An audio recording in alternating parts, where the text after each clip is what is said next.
जिया स्वांग को बचाकर अपने साथ वहां से ले जाती है और वहीं दूसरी तरफ लू फैमिली की मीटिंग चल रही थी, लेकिन वहां पर स्वांग अभी तक नहीं आया था, जिसकी वजह से मीटिंग में सभी लोग थर्ड मास्टर के बारे में ही बात कर रहे थे। वहीं त्यांग सेकंड मास्टर के पास जाकर कहता है कि सर अब तो आपको पोजीशन मिल ही जाएगी लू फैमिली की हेड की, तो आप अपने अच्छे टाइम में हमें मत भूलिएगा। वहीं दूसरी तरफ सभी लोग बस थर्ड मास्टर की ही बात कर रहे थे कि इतनी इंपॉर्टेंट मीटिंग में भी वो अभी तक नहीं आया था। वहीं दादाजी अब अनाउंसमेंट करने के लिए आ गए थे और बताते हैं कि 100 मिलियन का प्रोजेक्ट सेकंड मास्टर संभालेगा। कि तभी वहां पर थर्ड मास्टर यानी कि स्वांग भी आ जाता है और वो कहता है कि मुझे इस बात से प्रॉब्लम है क्योंकि ये प्रोजेक्ट मैं लेकर आया था, सेकंड मास्टर नहीं, तो ये मुझे मिलना चाहिए। कि तभी वहां पर त्यांग स्वांग पर चिल्लाते हुए कहता है कि तुम ये कैसी बकवास कर रहे हो, खुद को क्या तुम लू फैमिली का मेंबर समझते हो? तुम एक मामूली से वेटर हो, निकल जाओ यहाँ से, नहीं तो मैं तुम्हें धक्के मारकर निकालूंगा। कि तभी असिस्टेंट उस पर चिल्लाते हुए कहता है कि तुम्हारी हिम्मत कैसे हुई थर्ड मास्टर पे चिल्लाने की। और फिर क्या था, वहां पर तो म्याऊ म्याऊ और त्यांग के दोनों के ही होश उड़ गए थे कि ये कैसे हो सकता है। वहीं स्वांग भी अब दादाजी के सामने सेकंड मास्टर की सारी पोल खोल देता है कि कैसे उसने कंपनी में इतना बड़ा गड़बड़ घोटाला किया और सारा इल्जाम उस पर लगा दिया, और वो अपने साथ वो कैसेट भी ले आया था जिसमें सारे सबूत थे।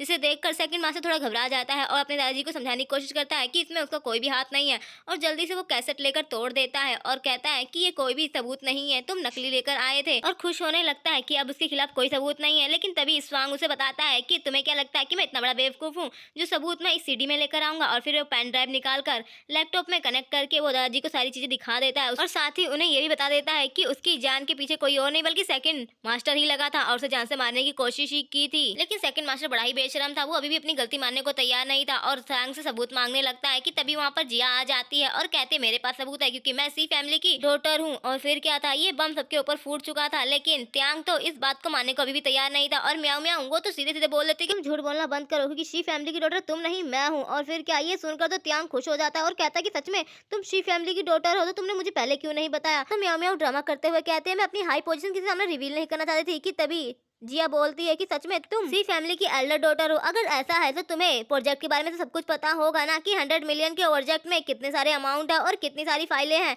लेकिन म्याऊ म्याऊ तो सीधे बोलती है कि ऐसा कैसे हो सकता है, मैं कोई मैनेजर थोड़ी ना जो मुझे इतना कुछ पता होगा। तो जिया कहती है कि लेकिन मुझे पता है, वो सारी चीजें वो डिटेल सही से बता देती है और स्वांग भी चेक करता है तो फाइलों में वही डिटेल होती है। लेकिन म्याऊ म्याऊ अभी भी हार मानने को तैयार नहीं थी, वो जिया को नीचे दिखाने के लिए एक रिंग निकालती है और कहती है कि ये सी फैमिली की रिंग है, जिससे साफ साफ ये प्रूफ होता है कि मैं सी फैमिली की एल्डर डॉटर हूँ। उसके बाद क्या था, स्वांग भी उस रिंग को देखकर थोड़ा हैरान हो जाता है। वहीं त्यांग तो अब फोकस मारते हुए कहता है अब तो तुम्हें समझ में आ ही गया होगा कि तुम्हारी क्या औकात है और तुम फेक हो और म्याऊ म्याऊ उसी फैमिली की रियल डॉटर। वहीं म्याऊ म्याऊ तो अब जिया को नीचे दिखाते हुए स्वांग से कहती है कि तुम ये प्रोजेक्ट चाहते हो तो तुम्हें अपनी वाइफ को डिवोर्स देना होगा, तो मैं तुम्हें ये 100 मिलियन का प्रोजेक्ट देने के बारे में सोच सकती हूँ।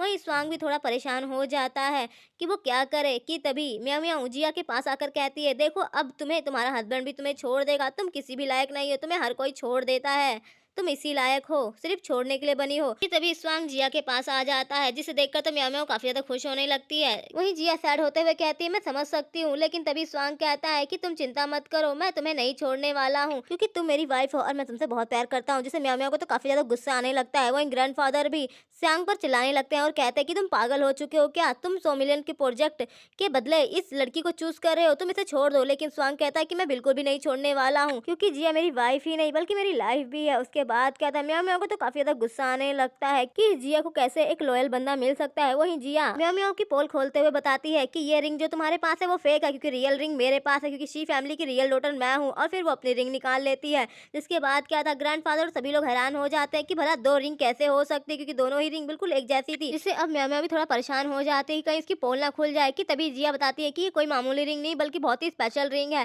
जिसमें शी फैमिली का कोई भी मेंबर ब्लड डालता है तो इसमें से बहुत बड़ा ड्रैगन निकलता है। अब दोनों को ही अपनी रियल आइडेंटिटी प्रूफ करनी थी, इसीलिए दोनों ही रिंग पर ब्लड डालकर प्रूफ करते हैं। जिया जब ये करती है तो उसके रिंग से भी एक सुनहरा ड्रैगन निकलता है और म्याऊ म्याऊ के टाइम पे भी उसकी रिंग से एक बहुत बड़ा ड्रैगन निकलता है, जिससे म्याऊ म्याऊ तो खुश हो जाती है कि आखिरकार उसने अच्छा हुआ चोरी करके रिंग का एक डुप्लीकेट बनवा लिया था, नहीं तो आज वो पकड़ी जाती। वहीं जिया हैरान होती है कि आखिर ऐसा कैसे हो सकता है।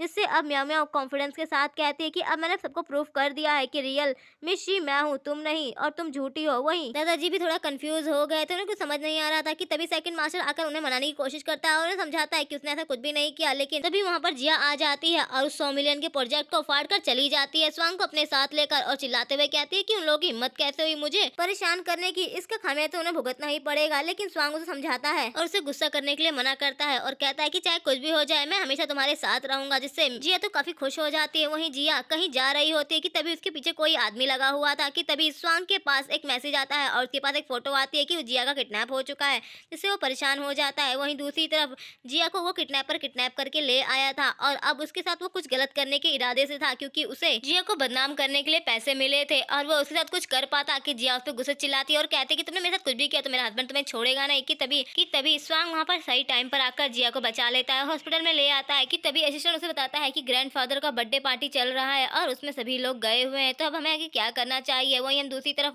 दादाजी को देखते हैं जो कि सेकंड मास्टर की काफी अच्छी क्लास लगा रहे थे, क्योंकि उसने कंपनी जब से संभाली थी तब से बस गड़बड़ घोटाला किया था। वहीं दूसरी तरफ जब जिया को होश आता है तो वो स्वांग के बारे में पूछती है, तो असिस्टेंट उसे बताता है कि वो दादाजी की बर्थडे पार्टी में गया है और फिर क्या था, जिया जबरदस्ती वहां से उठ के चली जाती है क्योंकि उसे स्वांग की हेल्प करनी थी। वहीं हम दूसरी तरफ बर्थडे पार्टी में देखते हैं जहाँ पर सभी लोग आपस में बातें कर रहे थे कि लू फैमिली के मास्टर की इतनी बड़ी पार्टी है और स्वांग वहाँ पर नहीं आया। कि तभी वहाँ पर स्वांग भी आ जाता है और कहता है कि मैं दादाजी के लिए बहुत बड़ा गिफ्ट लेकर आया हूँ। कि तभी वहाँ पर जिया भी आ जाती है स्वांग के साथ, जिसे देखकर तो म्याऊ म्याऊ का मुंह बन जाता है और वो वहाँ पर जिया की फिर से इंसल्ट करने की पूरी प्लानिंग बना चुकी थी और वो उसे बोलती कि तुम जैसी फटीचर की कोई औकात नहीं है इतनी बड़ी पार्टी में आने की, और वैसे भी पार्टी में आने के बाद गिफ्ट भी लाया जाता है, यूं ही खाली हाथ मुंह उठा के नहीं चला आया जाता। और फिर क्या वो अपना गिफ्ट दिखाती है कि मैं कितनी बड़ी और कितनी महंगी पेंटिंग लेकर आई हूँ दादाजी के लिए, और फिर अपनी पेंटिंग की भर भर कर तारीफ करने लगती है कि इसमें ये है वो है और 200 करोड़ की है। कि तभी जिया भी अपने गिफ्ट लेकर वहाँ पर दिखाती है कि वो क्या क्या लाई है और वो भी सेम ऐसी ही पेंटिंग एक लेकर आई थी। जिसके बाद क्या था, म्याऊ म्याऊ तो उस पर इल्जाम लगाते हुए कहती है कि तुम झूठी हो, साथ में तुम्हारी पेंटिंग भी नकली है, तुम एक फ्रॉडिया हो। और फिर क्या था, जिया ने कहा ठीक है फिर हम चेक ही करा लेते हैं, और फिर क्या उन दोनों ही पेंटिंग को चेक कराया जाता है और फिर जिया की असली और म्याऊ म्याऊ की नकली निकलते, जिससे म्याऊ म्याऊ को काफी गुस्सा आता है और वो जिया की असली पेंटिंग फाड़ देती है और कहती है कि असली पेंटिंग फटती नहीं है। लेकिन तभी पेंटिंग चेक करने वाला बंदा बताता है कि ये पेंटिंग असली थी और तुमने असली पेंटिंग फाड़ दी, तुम्हें पता भी है कितनी महंगी थी। कि तभी वहाँ पर सेकंड मास्टर चिल्लाते हुए कहता है कि सच में स्वांग तुम कितने बड़े बेवकूफ हो, यहाँ पर तुम दादाजी के लिए गिफ्ट तो लेकर आए नहीं ढंग का, और साथ में ऐसी शोर मचाने वाली औरत को ले आए जो यहाँ पर हंगामा खड़ा कर रही है। लेकिन स्वांग को तो सेकंड मास्टर की बेवकूफी भरी बातों से कोई भी इंटरेस्ट नहीं था। कि तभी वहाँ पर म्याऊ म्याऊ वेरी एटीट्यूड के साथ कहती, भले ही तुम असली पेंटिंग लेकर आई हो लेकिन तुम भूलना मत कि शी फैमिली की रियल डॉटर मैं हूँ, तो मेरी यहाँ पर चलेगी तुम्हारी नहीं, और मैं चाहती हूँ कि तुम अभी के अभी इस पार्टी से निकल जाओ, नहीं तो तुम्हारे साथ बहुत बुरा होगा। तो जिया को भी गुस्सा आ जाता है और वो कहती है कि अपनी बकवास करना बंद करो, तुम भी जानती हो कि रियल डॉटर कौन है और ये रिंग फेक है। उसके बाद क्या था, म्याऊ म्याऊ अभी भी मानने को तैयार नहीं थी और वो सबके सामने बड़ी एटीट्यूड के साथ कहती है कि जो भी कोई इस जिया को नीचा दिखाएगा और यहाँ से धक्के मार के निकालेगा उसे सी फैमिली के सारे बाकी के प्रोजेक्ट मिलेंगे। उसके बाद क्या था, वो जिया के पास एटीट्यूड में आकर कहती है, देखना अब सब तुम्हें कैसे लात मार के यहाँ से निकालते हैं, अगर तुम चाहती हो कि मैं तुम्हें यहाँ से ना निकालूं तो तुम मेरे पैरों पर गिर के माफी मांगो, नहीं तो मैं तुम्हारे साथ बहुत बुरा करूंगी। वहीं सभी लोग पार्टी में अब म्याऊ म्याऊ का ही सपोर्ट कर रहे थे और कह रहे थे कि हम म्याऊ म्याऊ के लिए कुछ भी करने को तैयार हैं। वहीं अब म्याऊ म्याऊ का सेल्फ कॉन्फिडेंस तो काफी ज्यादा बढ़ गया था और वो जिया को ही ताने दे रही थी और उसे नीचे दिखाने की पूरी कोशिश कर रही थी, जिससे जिया को भी काफी गुस्सा आने लगता है और वो उसे कहते हैं कि तुम जो गलती कर रही हो उसके लिए पछताओगी बहुत जल्दी। कि तभी पार्टी में मिस्टर शी आ जाते हैं और वो कहते हैं कि किसकी हिम्मत हुई मेरी बेटी को झूठा बोलने की। और फिर क्या, जिया जैसे ही अपने डैड को देखती है तो वो स्वांग के पीछे ही छुप जाती है। कि तभी सेकंड मास्टर चिल्लाते हुए कहता है कि अब तू कौन है जो यहाँ पर चिल्ला रहा है। कि तभी दादाजी मिस्टर शी को देखकर एकदम से घबराकर वहाँ पर आ जाते हैं और वो सेकंड मास्टर को चिल्लाते हुए कहते हैं, नालायक चुप हो जा, और एक थप्पड़ लगा देते हैं। और फिर मिस्टर शी से माफी मांगते हुए कहते हैं कि हमें माफ कर दीजिए, मेरे पोते को मिसअंडरस्टैंडिंग हो गई थी। वहीं मिस्टर शी कहते हैं कि मुझे ऐसी फालतू की बकवास सुनने में कोई इंटरेस्ट नहीं है, बल्कि किसकी हिम्मत हुई मेरी बेटी को परेशान करने की, मैं यही जानने के लिए आया हूँ। तो मिस्टर लू कहते हैं कि ऐसा कुछ भी नहीं है, आपकी बेटी को यहाँ पर एक लड़की फंसाने की कोशिश कर रही थी और उसे झूठा बोल रही थी, लेकिन आपकी बेटी ने प्रूफ कर दिया है कि वही मिस शी है, तो आपको इसकी चिंता करने की कोई जरूरत नहीं है। लेकिन वहीं म्याऊ म्याऊ तो घबराकर भागने की कोशिश कर रही थी। कि तभी वहाँ पर त्यांग उसे रोकते हुए कहता है कि तुम कहाँ जा रही हो। और फिर क्या था, मिस्टर शी जैसे ही म्याऊ म्याऊ को देखते हैं तो उसे कहते हैं कि तुम कौन हो, मेरी बेटी कहाँ है। उसके बाद क्या था, ये सुनने के बाद सभी लोगों को एक बहुत बड़ा झटका लगता है। कि तभी मैनेजर बोलता है कि तुम मिस शी नहीं हो, तो तुम मिस शी होने का नाटक क्यों कर रही हो, क्या तुम्हें डर नहीं है कि तुम्हारे इस नाटक से शी फैमिली तुम्हारे साथ क्या करेगी। कि तभी वहाँ पर मैनेजर वो रिंग भी ले आता है जिससे म्याऊ म्याऊ मिस शी बनने की पूरी एक्टिंग कर रही थी। कि तभी वहाँ पर मिस्टर शी म्याओ म्याओ के डैड को भी ले आते हैं, जो कि उनका एक मामूली सा ड्राइवर था। और फिर क्या था, वो तो मिस्टर शी से माफी मांगते हैं और फिर म्याओ म्याओ भी माफी मांगने लगती है कि तभी सेकंड मास्टर खींचकर एक थप्पड़ म्याओ म्याओ को लगा देता है और कहता है, खुद ये कमीनी कहीं कि तेरी वजह से यहाँ पर कितना बड़ा रायता फैला है और तेरी वजह से मुझे यहाँ पर लोगों ने कितना ज्यादा परेशान किया है। लेकिन तभी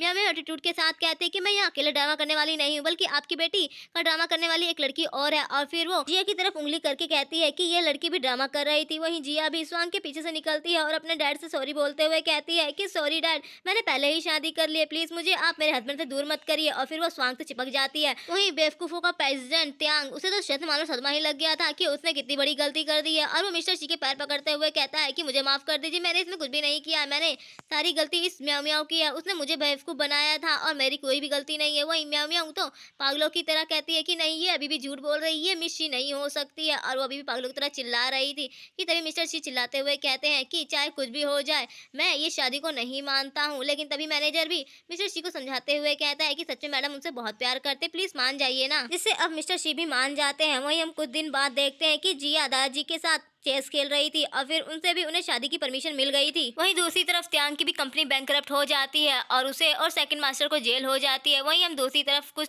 टाइम बाद जिया और श्यांग की वेडिंग का सीन देखते हैं, जहां पर जिया दोबारा से श्यांग के साथ शादी कर रही थी, जिससे श्यांग काफी ज्यादा खुश था। और वो जिया से कहता है कि सच में आज मैं बहुत ज्यादा खुश हूँ, क्योंकि आज मेरी वाइफ तुम फिर से बनने जा रही हो। और साथ ही श्यांग उसे यही बता देता है कि 2 साल पहले उसने जिस बंदे की जान बचाई थी वो कोई और नहीं बल्कि वो खुद ही है। ये सुनने के बाद तो जिया और भी ज्यादा खुश हो जाती है। तो स्वांग घुटनों के बल बैठ के उसे दोबारा से रिंग पहना देता है और फिर उन दोनों की किस के साथ ये शादी कंप्लीट हो जाती है। और इसी के साथ इस मूवी की यहीं पर हैप्पी एंडिंग हो जाती है। तो कमेंट करके जरूर बताइए कि आप लोगों को ये मूवी कैसी लगी। Thanks for watching.